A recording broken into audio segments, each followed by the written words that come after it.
Welcome students. The question here, what is the inheritance pattern observed in the size of the starch grain and the seed shape of Pisum sativum?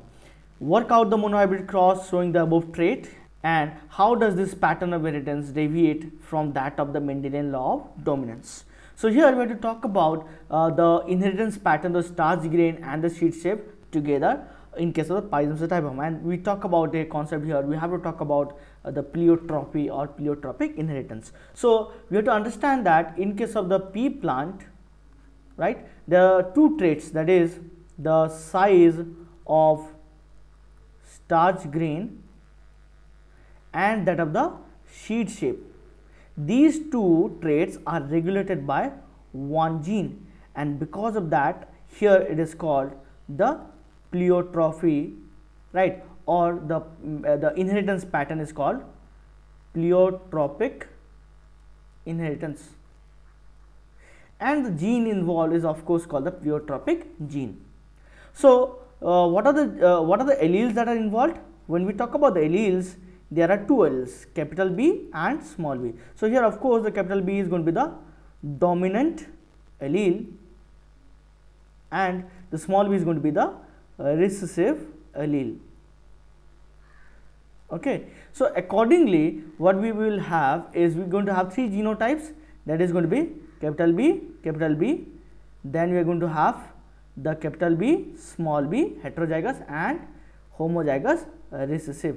So when we are going to have these particular combinations, let's see what is the size of the starch grain. So you have to remember that if we are going to have the dominant allele, that is a capital B, the starch synthesis is more efficient, and that leads to the production of larger starch grains. So here the starch grain size actually is going to be large. Okay, and here because it is both small b and small b, it is going to be smaller starch grain. Clear? But now when we talk about capital B, small b, heterozygous, it should ideally be larger, but here what happens instead is we are going to have intermediate starch grain. And if you can understand, it basically talks or remind about incomplete dominance, right, that you have to keep in mind. Now what about the second trait? As I said, the seed shape is also going to be regulated by the same gene, so it follows the regular dominance, law of dominance. So here you are going to have round seed, here also you are going to have the round seed, but here it is going to be wrinkled seed. So with that in mind, now let's understand the inheritance pattern of these traits. So to start with, we are always going to start with the parents. Okay, and here the parents, we are going to start with the homozygous parents. So capital B crossed with small b. So here it is going to be large grains, starch grains and round seeds with small starch grains with wrinkled seeds. Okay, now the gametes of course are going to be capital B here and small b here, and when they are going to fuse, they are going to give rise to capital B, small b, that is our F1 progeny, right. And here these are going to be having the intermediate size grain, and seed shape is going to be round. So once we have this F1 progeny, this F1 progeny are going to be selfed. So here there is going to be selfing of what?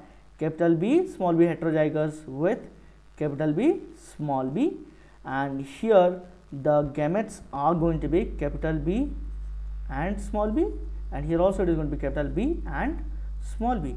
Now to understand the F2 progeny, we have to go for the Punnett square. So let's do that. Okay, Again, it's a very simple monohybrid one. So yes, we are done with that. Capital B, small b, and capital B, small b. We have just put the gametes here. So here you are going to have the genotype capital B, homozygous dominant, capital B, small b, heterozygous, capital B, small b, heterozygous, and homozygous recessive, small b, small b.